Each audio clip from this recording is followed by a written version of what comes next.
Donc, bonjour à tous et bienvenue dans ce nouvel épisode d'Homo Ludens. Aujourd'hui, nous allons nous intéresser à la gamification de réunions et d'ateliers professionnels. Dans un processus d'innovation ou dans l'animation d'un séminaire, le jeu est souvent plébiscité. Ancienne championne du monde de poker, mon invité abat maintenant ses cartes dans le monde de l'entreprise. Bonjour Vanessa Elbrick. Bonjour Mathieu.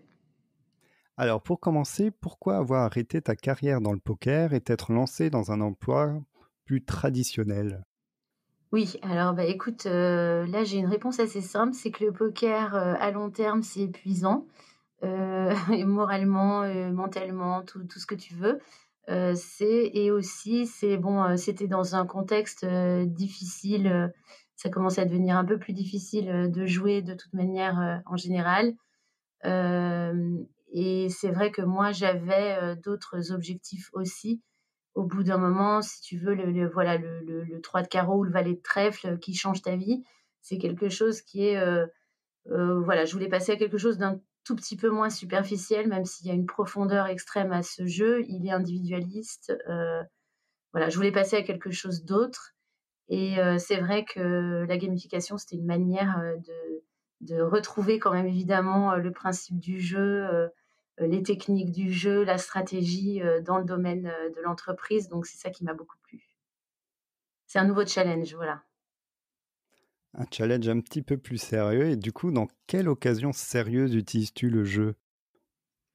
Alors moi, j'ai utilisé à pas mal d'occasions, surtout, pour en fait, le processus, d'avant-vente, de cadrage. Donc ça pouvait être, pour, cadrer des réunions de CODIR, de COMEX. Ça peut être, pour, donc ça peut être, même du one shot pour préparer, tu vois, par exemple quelque chose, un séminaire, ou autre. Ça peut être aussi lors de réunions beaucoup plus récurrentes, donc là, à la manière un peu d'un scrum master. Donc là, tu vas faire, des ateliers de manière récurrente. Ça va pas forcément être toujours les mêmes ateliers, mais tu vas souvent avoir là une équipe, en tout cas, où tu vas, faire des meetings, de manière régulière.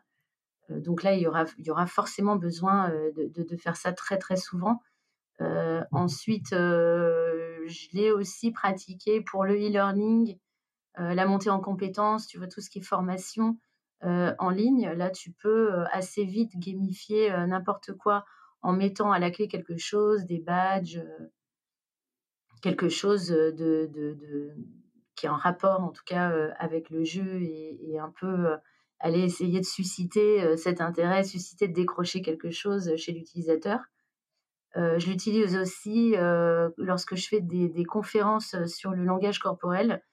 J'essaye de faire en sorte que ma conférence soit très participative, donc je mets énormément de jeux à l'intérieur, il y a beaucoup d'interactions, c'est vrai que en fait, j'essaye d'en mettre à toutes les sauces dès que je peux, voilà. C'est ça l'idée pour moi, c'est toujours un plus, c'est un outil qu'on peut mettre très souvent, à pas mal d'occasions pour, un peu, finalement, enjoliver les réunions traditionnelles, aller plus vite, de manière plus ludique. Est-ce que c'était quelque chose d'évident pour toi d'utiliser le jeu en entreprise ? Non, c'était pas évident, c'est parce qu'aussi j'ai eu l'occasion de rencontrer des personnes, qui avaient eu cette idée-là, avant moi et qui commençaient, finalement qui débutaient, là-dedans. Donc c'est vrai que c'était top parce que j'ai pu, être aussi au début un peu de ça, en France à un moment où, c'était pas non plus, totalement ancré, toujours. Mais à l'époque, il y a, 4-5 ans encore moins. Donc c'est vrai que ça, c'était super intéressant de voir un peu le début de ça, de voir qui pouvait, aussi, se faire entraîner là-dedans parce que c'est pas facile en fait de convaincre, c'est ça que j'aime aussi, tu vois? C'est le côté, il faut convaincre les gens que ça a une valeur ajoutée parce que, si tu leur dis juste: «Viens faire une partie de Monopoly», même si tu es champion de poker, bon, ça va être cool une fois, mais, il va pas voir l'intérêt, donc il faut vraiment faire très attention, à où tu mets les pieds. Mais c'est ça que j'ai trouvé intéressant d'aller, finalement, essayer d'intéresser des grandes entreprises, avec ça. Donc ça paraît superficiel et justement, toi, tu vas montrer le côté stratégique de la chose, l'intérêt, le côté UX aussi. En tant que gamer, tu sais, ce qui t'a plu, tu sais comment tu peux te dépasser. Donc c'est cette expérience-là que tu prétends, apporter un peu. Et c'est vrai qu'il faut challenger les autres aussi, pour qu'ils te fassent confiance à ce niveau-là. Mmh. Ouais, tu parles de convaincre les gens, effectivement, C'est ça. qu'est-ce que tu amènes comme, comme élément pour, les convaincre? C'est quoi l'intérêt du jeu, en entreprise? Qu'est-ce que ça peut apporter? Généralement, je vais te dire, on amène, ce qu'ils comprennent, c'est-à-dire, souvent des chiffres. On va leur prouver que ça marche par A plus B. On va leur dire: «Voilà, les personnes qui ont suivi, par exemple, telle formation gamifiée, qui ont appris ça de telle manière, elle va retenir à tel pourcentage plus qu'une personne ne l'ayant pas fait». Enfin, tu vois? Voilà, on va vraiment dire: «Attention, les chiffres, c'est que, ça va généralement, plus vite de le faire comme ça, tout le monde est content et c'est, gagnant». Voilà.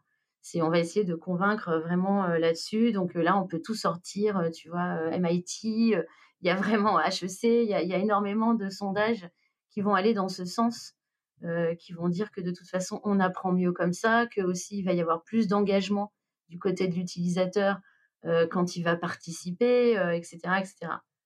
Donc ça, on a pas mal de données, pour nous. Après, ce qu'il faut, c'est faire ses preuves, dans l'entreprise pour le projet, montrer que, ça va, apporter vraiment quelque chose, donc il faut que ça soit de l'engagement en plus, soit du temps gagné, n'importe quoi de mieux, quoi, finalement.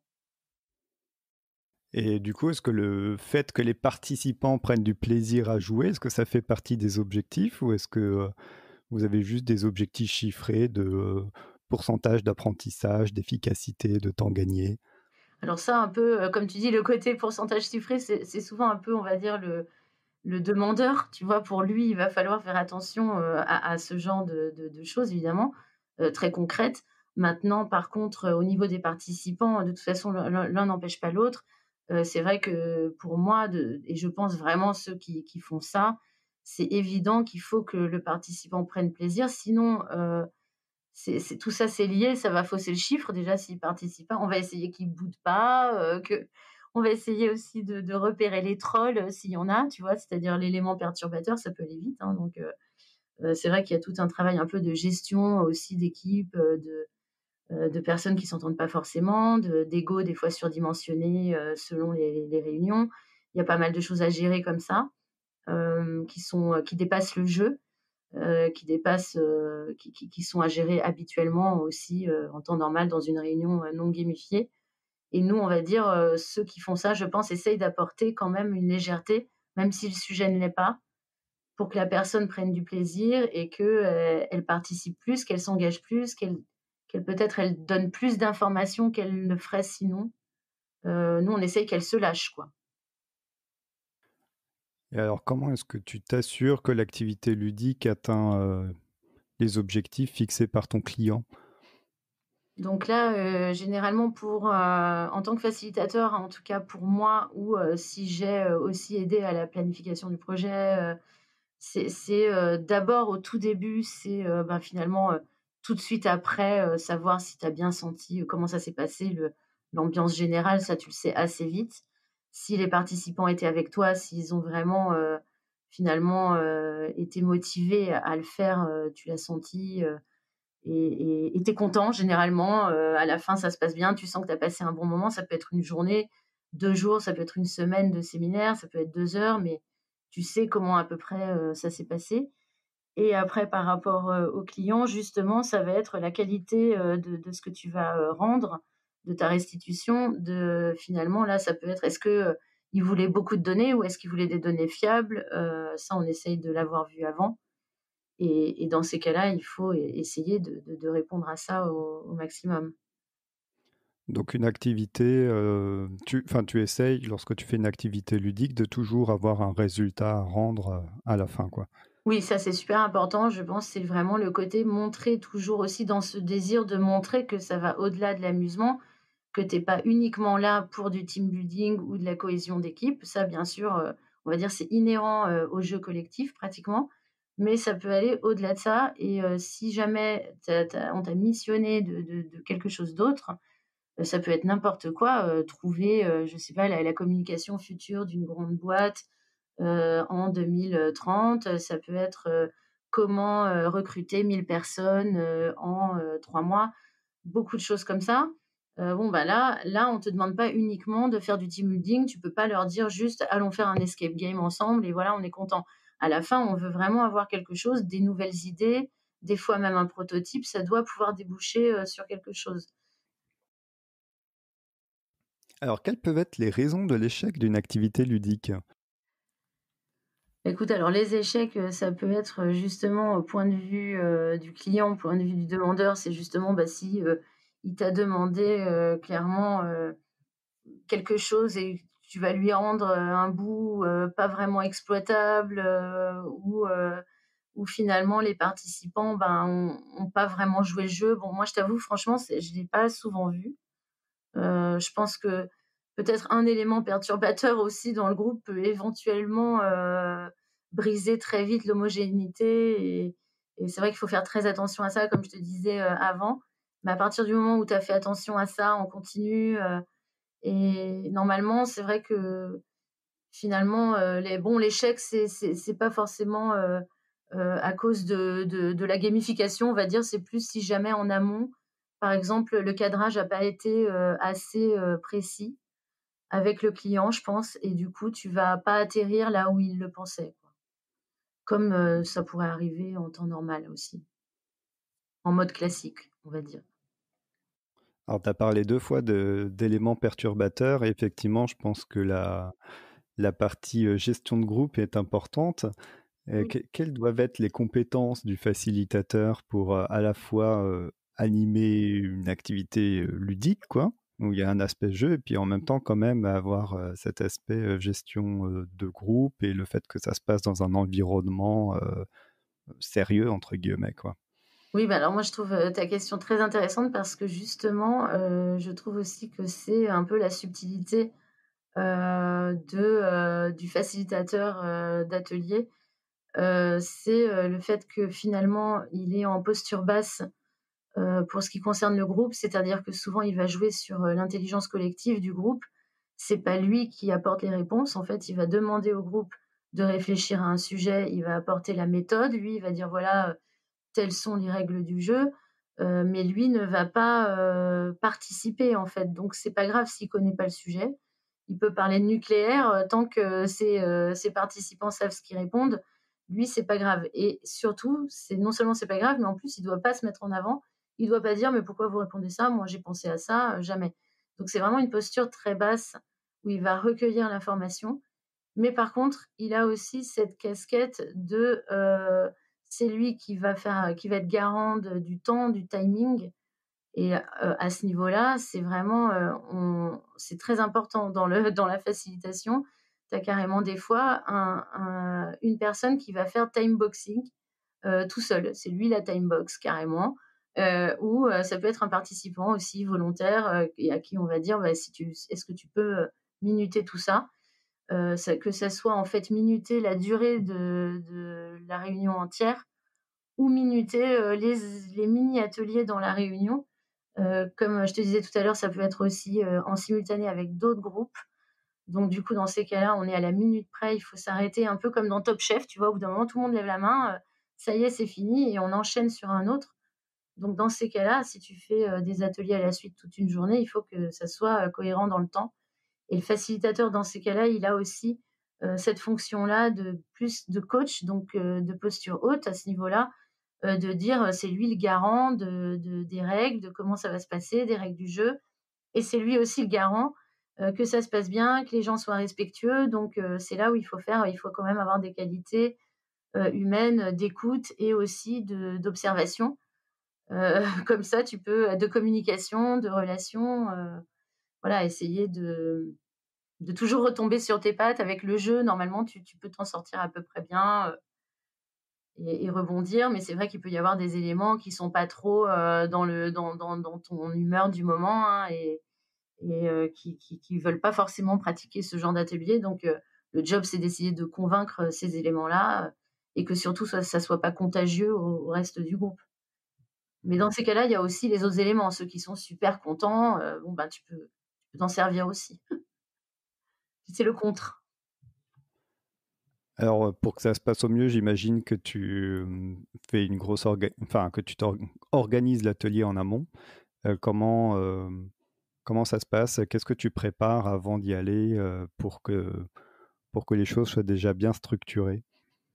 Alors généralement en amont, il y a, donc évidemment, sur le côté, vraiment, le sens, du pourquoi de l'atelier, c'est le cadrage, avec le client, qui est vraiment là très, très important. Lui-même peut être gamifié déjà, et ensuite, avant le jour J, alors là, c'est vraiment une fois les ateliers sélectionnés, par le client, en fonction de ses besoins, là, tu arrives avec une petite mallette, du facilitateur, selon ce qui a été choisi. Généralement, il y a toujours des post-it, il y a toujours, du scotch de pharmacie pour pouvoir, le faire, sur les murs, même fragiles. Il y a vraiment, il y a des feutres de toutes les couleurs, c'est vraiment tu arrives avec un matériel un peu, de professeur d'école. Mais voilà, il faut quand même que dans ta mallette, il y ait pas mal de choses, moi, j'ai quand même des choses assez improbables, des fois des chamallows, des fraises tagada, des bâtons, des il faut plein de choses qui puissent, à un moment donné, si ça peut servir, hop, tu dégaines. J'ai plein de jeux de cartes différents, bien sûr. Voilà, pas mal de jeux, des petits jeux de cartes, des petits jeux de plateau. Parce que j'imagine aussi que pendant l'atelier, tout ne se passe pas toujours comme prévu. Du coup, cette mallette du facilitateur te permet éventuellement d'adapter, tes ateliers en fonction de ce qui se passe? Ou est-ce que tu essayes de tenir au à ce qui avait été prévu au début, Normalement, on va vraiment, essayer de se tenir à ce qui a été prévu. Après, il peut y avoir, c'est un peu du live finalement, donc c'est vrai comme tu dis, il peut y avoir un petit problème de dernière minute, mais généralement ça fait pas changer l'atelier. C'est juste que, tu peux avoir un problème de salle, de n'importe quoi, de même de nombre de participants, et là, faut rebondir. La petite mallette, bon, elle sert plutôt, oui, effectivement, pour, tu vois, dépanner, pour qu'il y ait surtout pas de problème, logistique, en fait. Que déjà les problèmes d'organisation, c'est déjà compliqué à changer sur le moment, à bouger. Si en plus, on te rajoute des problèmes, de post-it qui collent pas, ou en fait on t'avait pas dit mais il y a que des fenêtres, enfin des trucs très bêtes comme ça, mais si tu as pas pensé avant, tu as pas vu l'espace, tu as pas regardé où tout était positionné, où il y avait un écran, ou bon, ben, après c'est ce genre de choses qui peut faire mal. Après même des trucs un peu où tu penses pas non plus, mais pour ta restitution, après au client et pour toi-même, savoir ce que tu as fait toute la journée. Si tu prends des photos et que les participants ont écrit, avec un stylo sur des post-it roses, bah, à la fin, tu vois rien du tout, et faut compter sur tes souvenirs, de la journée. Donc ça peut être la catastrophe, par exemple. Après, ce genre de truc, tu le fais une fois, tu le fais pas 2, quoi. est-ce que tu peux nous donner des exemples d'activités, peut-être dans des contextes différents, en atelier, où tu nous as parlé de tes conférences aussi, qu'est-ce que tu utilises comme petite activité pour animer? Par exemple, justement, il y a un atelier, qui est très fort, c'est en fait, ce sont des ateliers selon le pourquoi.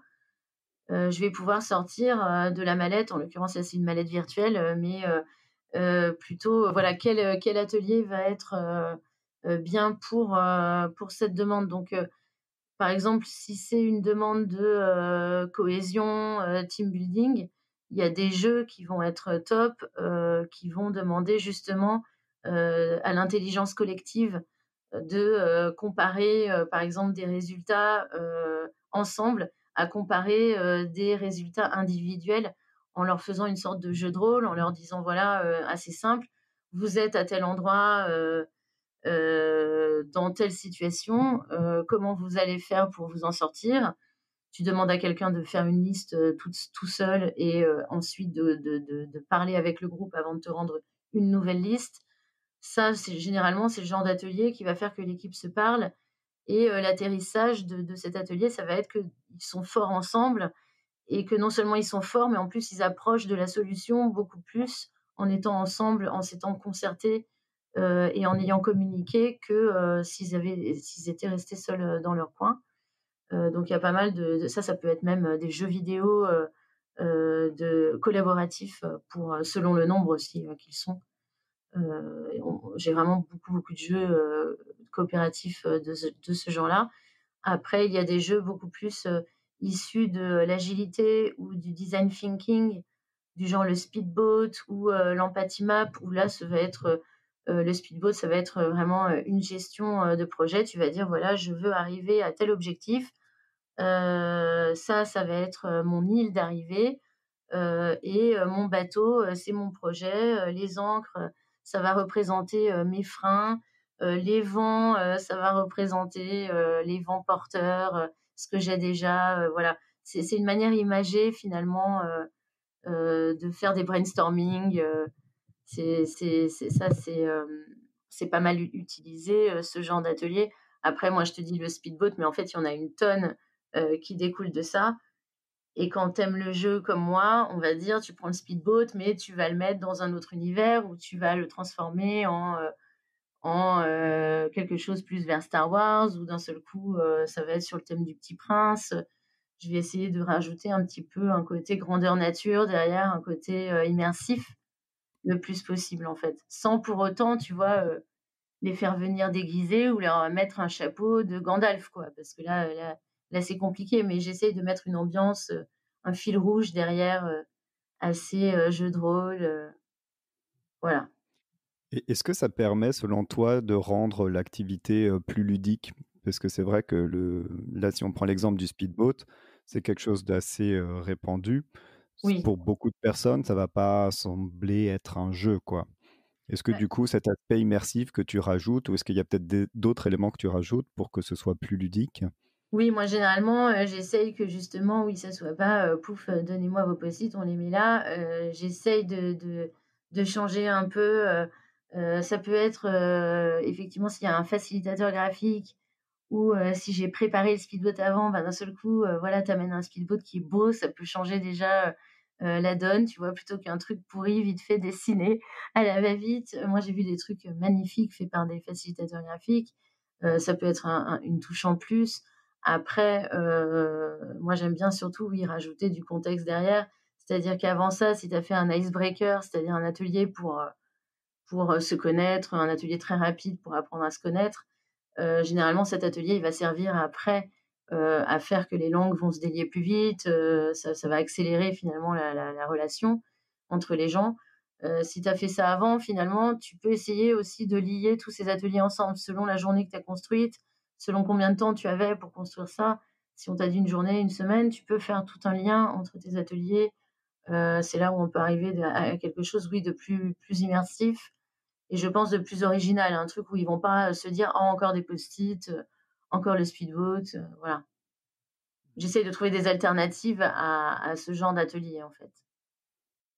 Mais après, ça peut être aussi des ateliers pour, trouver, le nom de ta marque, voilà, il y a vraiment beaucoup de choses différentes. Ça peut être aussi, des ateliers un peu façon, loup-garou, c'est-à-dire que tu vas, par exemple, pitcher un projet, n'importe quoi, ce que tu as c'est ton idée de start-up ou une idée de produit, et il y a d'autres personnes qui vont, te mentir, à ce propos. Tu vas essayer de les identifier.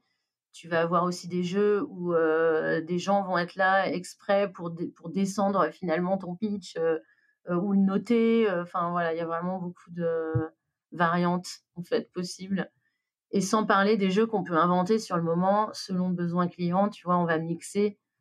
Moi comme je suis une grosse fan de jeux de société aussi, en général et de jeux vidéo, j'en ai énormément et on peut, les utiliser, on peut les mixer avec des choses existantes, les prendre et les raccourcir, donc c'est finalement, une liste de jeux virtuels qui ne s'arrête jamais, quoi.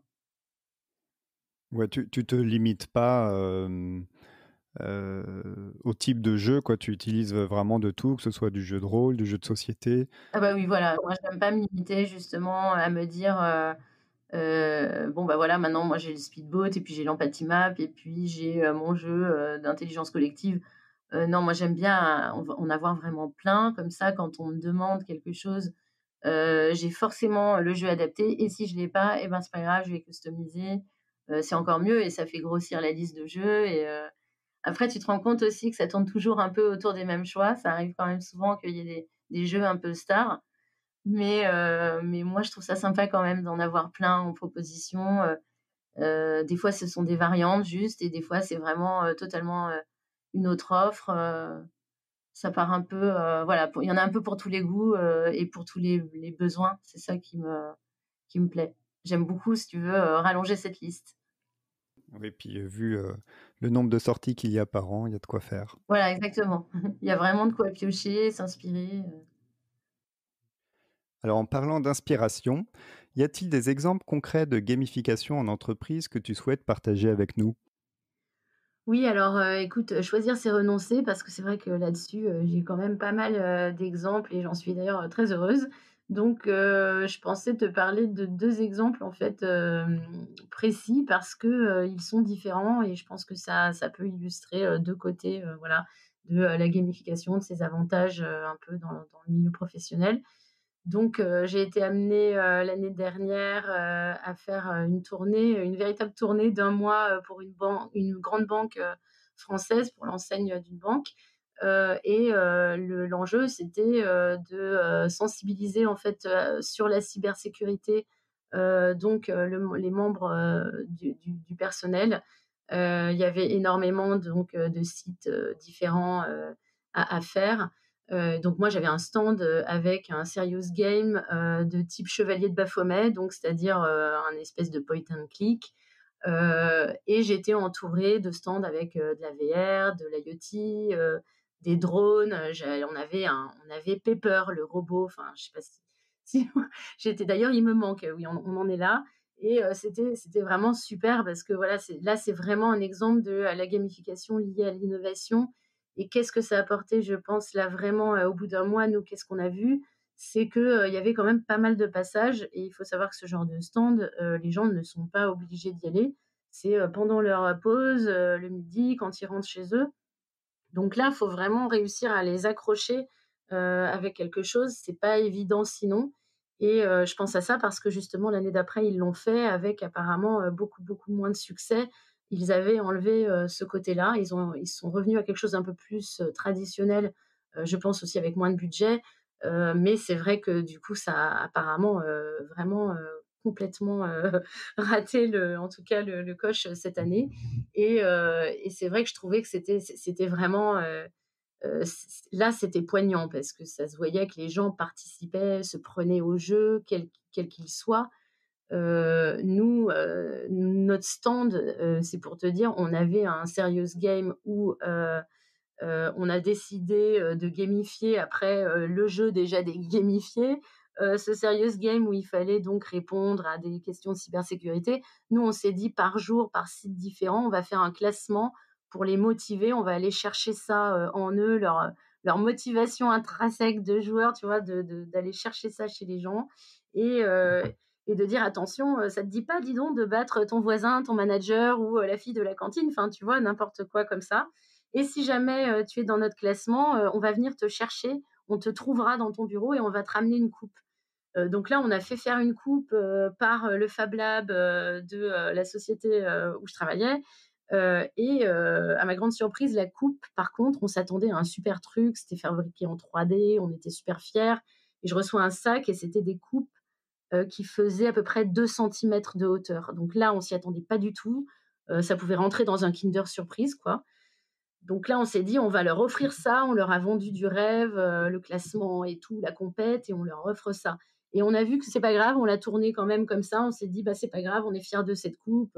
On mettait, carrément la musique, du foot quand on gagne, quand on leur offrait la coupe, et il faut voir, qu'ils ont joué le jeu à fond, pourtant c'est quand même bon, tu peux te dire: «Bon, c'est pas pourtant, mais enfin, c'est quand même un milieu de banque, hein, c'est pas obligé, qu'ils réagissent comme ça tout de suite» et là, tu vois qu'ils se sont prêtés au jeu à fond, on a des vidéos et des photos, des gens qui se mettent dans des états incroyables.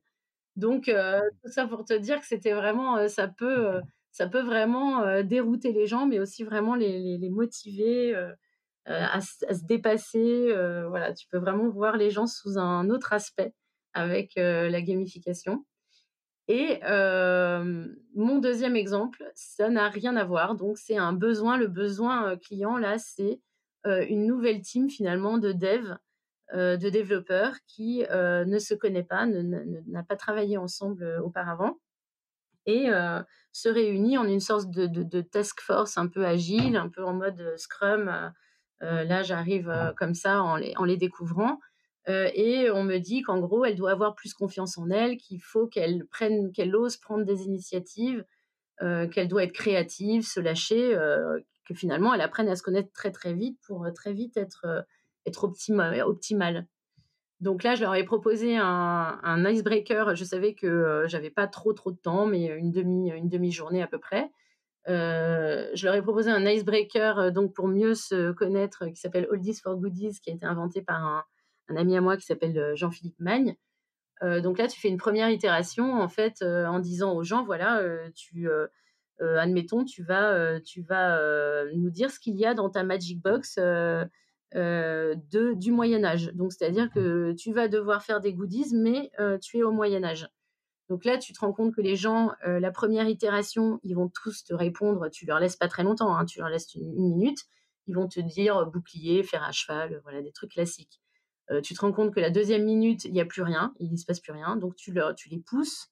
Là, tu vas leur dire: «Mais quoi d'autre? Et quoi d'autre?» Et là, d'un seul coup, il y a un membre, généralement de l'équipe, qui va commencer à te sortir des trucs, du genre une mini catapulte, un collier à dents de loup, une corne de licorne sculptée, enfin, voilà, ils peuvent partir sur d'autres choses et tu te rends compte qu'il y en a un qui va déclencher ça chez les autres et ça y est, ils vont se lâcher et en fait, là, tu peux faire le lien avec, il y a un atterrissage, qui est la courbe de créativité pour dire: «Voilà, bah, cette courbe, elle va monter, difficilement au début, elle va stagner, voire carrément redescendre, tu as plus rien et puis d'un seul coup, pouf, là, elle va vraiment remonter fort parce que quelqu'un a décidé d'enclencher le truc et ça peut être intéressant parce qu'en 5 minutes, tu peux montrer ça.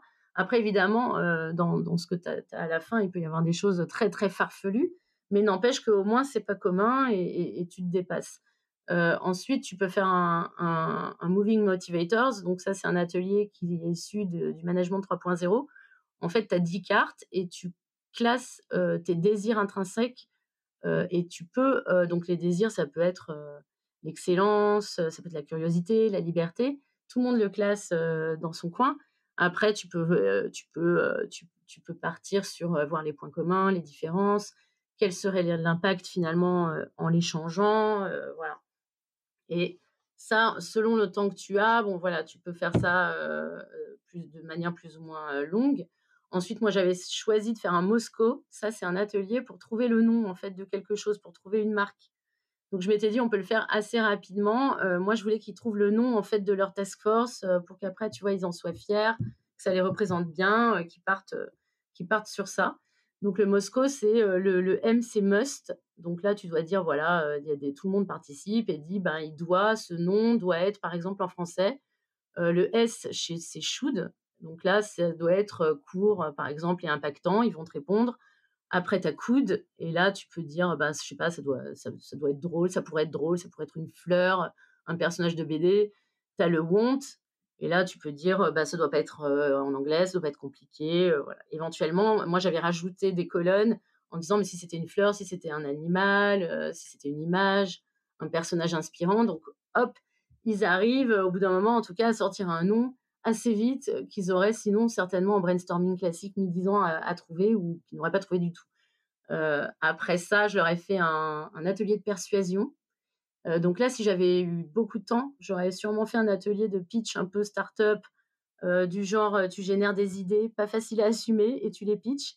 Donc en fait, tu tires au hasard, par exemple, l'industrie, la cible, le nom, ça te fait une espèce de combinaison un peu ridicule et après les gens, vont voter pour les idées.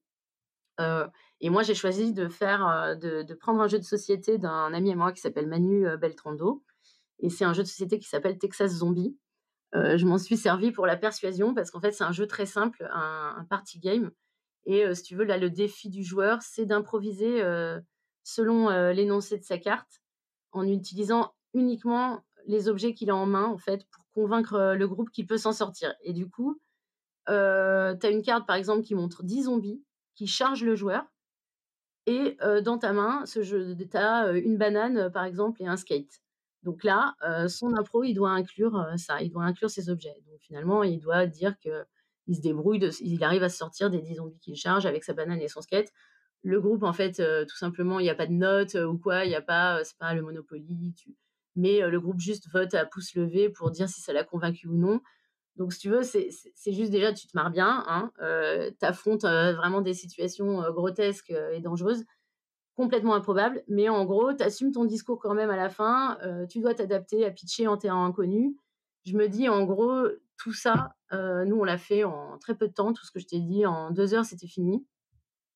Pour moi, c'est un gain de temps pour après, parce qu'après je vais suivre cette équipe et cette équipe en 2 heures finalement, ben, tu sais que, tu vois, elle aura brisé la glace, entre eux, en beaucoup plus vite, elle aura son petit nom, elle aura des fois le dessin qui va avec, le logo, la signature, elle va démarrer, en connaissant ses valeurs communes. Ça pour moi, ça a apporté beaucoup et je les ai suivis après 1 mois et je pense qu'ils ont démarré très fort, comme ça. C'était une expérience un peu, différente pour eux, voilà. Donc Mmh. c'est pour un peu, te dire des champs, quand même assez différents, bien sûr, il y a plein d'autres exemples, hein. Ouais, non, mais c'était super intéressant et puis je mettrai, si je les trouve, les références, de tous les petits jeux que tu nous as donnés là dans la description de l'épisode. Oui, d'accord. OK. Je peux te donner ces références si tu veux. Alors du coup, on arrive tout doucement vers la fin. Quels conseils pourrais-tu donner aux personnes qui souhaitent utiliser des jeux, pour animer des réunions, des ateliers, voire des conférences? Je pense que c'est un peu ce que je te disais avant, le 1er conseil, c'est de faire très, très attention à pourquoi, on a décidé de le faire comme ça. Finalement convaincre en tout cas, que ça va être bénéfique, que c'est pas juste: «Tiens, on va jouer et puis, on verra bien» et là, il y a risque de déception quand même, de se dire: «Bon, bah, finalement, je sais pas trop, je sais pas trop, ça, tu vas avoir du mal à savoir, ce qu'il en était», faut bien le préparer. C'est pas parce que c'est du jeu, qu'il va pas falloir, le penser sérieusement justement, comme toute autre activité et c'est à ça, je pense qu'il faut faire très attention parce que moi, en étant passionnée au début, justement, je suis arrivée, plus avec la passion, qu'avec l'organisation, mais en fait, c'est évidemment très, très important de la maintenir, même, l'améliorer, hein, parce que c'est justement, comme on voyait, très précis et sinon, je dirais, une bonne humeur, permanente, pour que, on soit, justement des bons exemples de ce ludisme, voilà, je pense que c'est important de montrer que, cela apporte de la joie de vivre et du plaisir et qu'on est content de faire ça. En tout cas, moi, c'est le cas. Ouais, génial. Ah, merci beaucoup Vanessa Albuic. Et merci Mathieu, merci à toi. Merci d'avoir écouté jusqu'au bout. N'oubliez pas de vous abonner et de parler du podcast autour de vous. À très bientôt!